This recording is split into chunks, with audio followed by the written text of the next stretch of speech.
Bonjour mes photographes, bienvenue sur la chaîne La Pause Benoît. Aujourd'hui, dans la vidéo, on va voir un comparatif entre mes deux objectifs, téléobjectifs, soit le Sigma 100-400 que j'ai acquis à l'automne passé et mon ancien objectif 55-300 de Nikon. On va faire un test comparatif au niveau de son piqué. J'ai fait imprimer via Internet cette mire pour pouvoir faire le test. Alors, je vais vous montrer un peu auparavant mon ancien objectif, le 55-300 de Nikkor. Une fois bien ouvert, on voit la grandeur de l'objectif. Un objectif qui est construit complètement en plastique, à part ici la bague qui est en métal, avec un petit caoutchouc pour éviter les infiltrations d'eau. Les caractéristiques, évidemment, c'est un objectif qui est stabilisé. On a ici le bouton VR qui est pour la réduction de vibration. On peut le mettre à off lorsqu'on photographie sur un trépied pour éviter que l'objectif essaie de compenser au niveau de la vibration. Et puis aussi, on a le bouton qui nous permet de passer en mode manuel. La même chose quand on met sur trépied pour éviter que l'objectif chasse au niveau du focus. Alors, c'est deux boutons quand même assez pratiques. Une autre donnée de l'objectif ici, on a un diamètre de 58 mm pour les filtres à l'avant.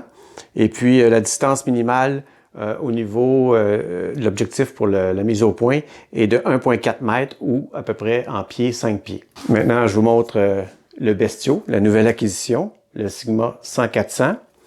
Alors, la même chose que l'autre, je vais vous montrer lorsque on met le pare-soleil et puis on déploie l'objectif au complet.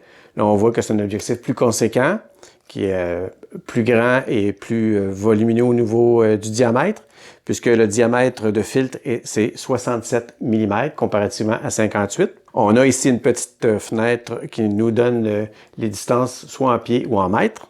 C'est un objectif qui est construit de métal et de plastique. On a un petit bouton ici, lock. Lors du transport, c'est pratique. Ça empêche l'objectif de glisser ici. Si on regarde l'arrière de l'objectif ici, on voit que également, on a une bague en métal avec un petit caoutchouc pour éviter les infiltrations d'eau. On a 3 boutons qui nous permettent de régler au niveau du focus, manuel et mise au point AF. Il y a également la position MO. On a ici l'ajustement de la plage du focus qui peut être pleine ou full en anglais, soit de 6 mètres à l'infini et de l'autre position à 1,6 m à 6 mètres. Ce qui nous permet, lorsqu'on a des objets à photographier de très loin, ça ne donne rien que l'objectif chasse d'un bout à l'autre. Alors, on choisit la plage du focus. Après ça, on a le bouton de stabilisation on peut mettre en position fermée, off, position 1 ou position 2. Position 1, je crois, étant la compensation de vibration au niveau horizontal. Alors, on le met sur cette position-là quand on fait des filets dans la photographie sportive. Et ici, on a la position 2 qui permet une stabilisation verticale et horizontale.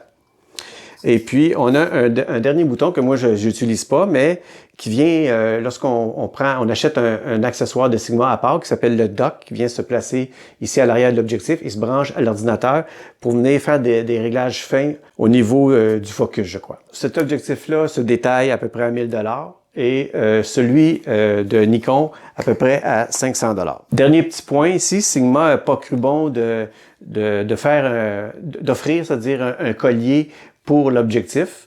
Alors, il y a une autre compagnie qui en produit un. Je vous mettrai le lien en description. Ça peut être intéressant, puisque lorsqu'on met le boîtier et l'objectif de Sigma, ça commence à faire lourd lorsqu'on photographie avec le trépied. Alors, pour pas qu'il y ait de force là, sur le boîtier, on met un beau collier comme ça et ça fait bien la job. Alors, je vous mettrai le lien, comme je disais tantôt, en description pour ceux que ça intéresse. Alors, je vais faire différentes photos grâce à la mire, à différentes focales et différentes ouvertures. Alors, on se retrouve à l'ordinateur pour faire la comparaison de ces deux objectifs au niveau du piqué. Nous voici dans l'interface de Capture NXD. C'est un logiciel qui est fourni avec la caméra Nikon D6200 qui va permettre de comparer les clichés que j'ai faits pour les différentes ouvertures et différentes focales. Alors pour commencer, on va y aller du côté gauche, ça va toujours être la lentille Nikkor 55-300 et du côté droit, la Sigma 100-400. Alors ici, on est à une focale de 100 mm et une ouverture de f5. Alors, on va juste zoomer un petit peu dans l'image. Alors, si vous voulez voir les caractéristiques de la lentille, on a la description ici au niveau des valeurs. Là, si on peut voir, on a la Nikkor 100 mm f5. Lorsque je clique dans l'image de droit, on voit que c'est la Sigma à 100 mm ouverture f5. Alors ici, j'ai zoomé à 100%. Et on peut voir qu'il n'y a pas grande différence au niveau du piqué. Là, je suis au centre de l'image. Un avantage léger pour la Sigma. Alors, lorsque je vais dans les coins à une ouverture F5, évidemment, le piqué ne sera pas optimisé à cette ouverture. Puis, lorsqu'on fait la comparaison au niveau des deux lentilles, encore là, c'est assez similaire. Là, maintenant, on se retrouve avec une focale de 100 mm, encore une fois, et une ouverture de f9, donc une ouverture où c'est pratiquement le plein potentiel normalement des objectifs. Alors, on est au centre de la mire. Là, je dirais qu'il y a peut-être encore là un léger avantage avec la Sigma.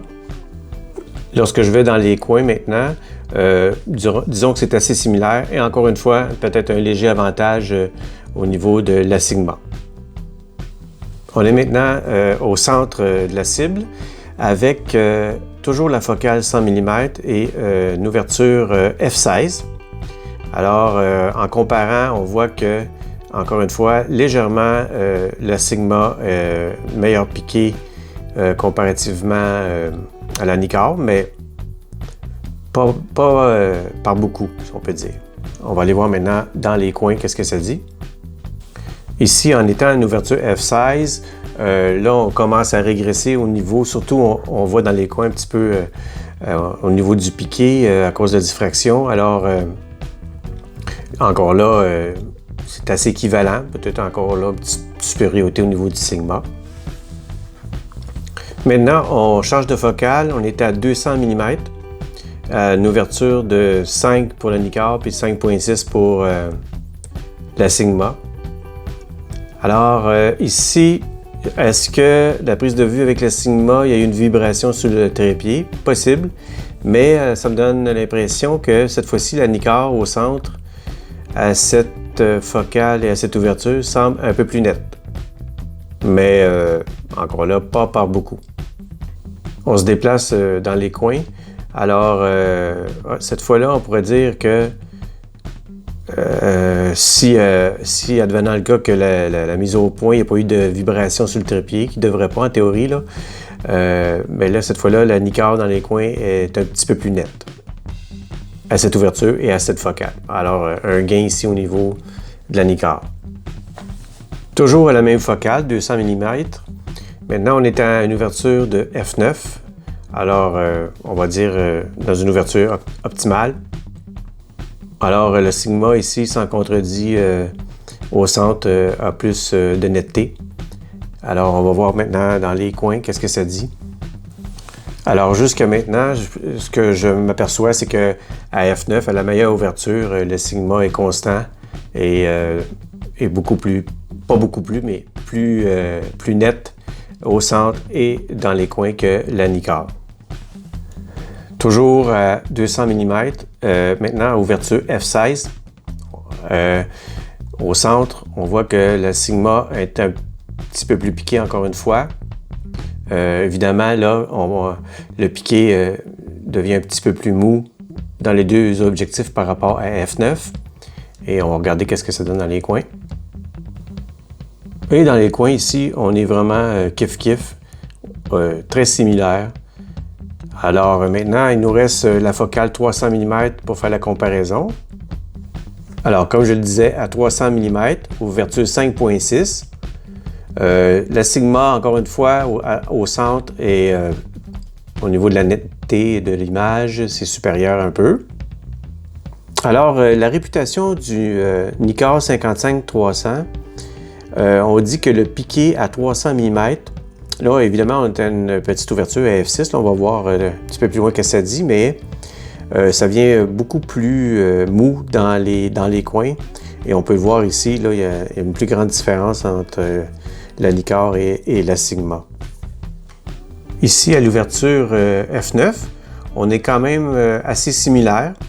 Donc, le 55-300 prend un petit peu du poil de la bête au centre. Malgré que quand même la Sigma un petit peu plus nette. Mais c'est pas de grande différence. Et dans les coins, résultat à peu près similaire. Alors, dernière ouverture du test comparatif à f16, 300 mm. Au centre, là, je dirais que c'est vraiment égal. Alors, voilà ce qui complète ce test comparatif entre l'objectif 55-300 Nikkor et la 100-400 Sigma. Alors, si on regarde en globalité le test, évidemment, on va avoir un prix à 500 $ à peu près sur la Nikkor et 1000 $ sur la Sigma. On voit au niveau du piqué que la lentille Sigma est supérieure à la Nikkor, malgré que la Nikkor s'en tire quand même assez bien, et même, on va dire, très bien au niveau du rapport qualité-prix.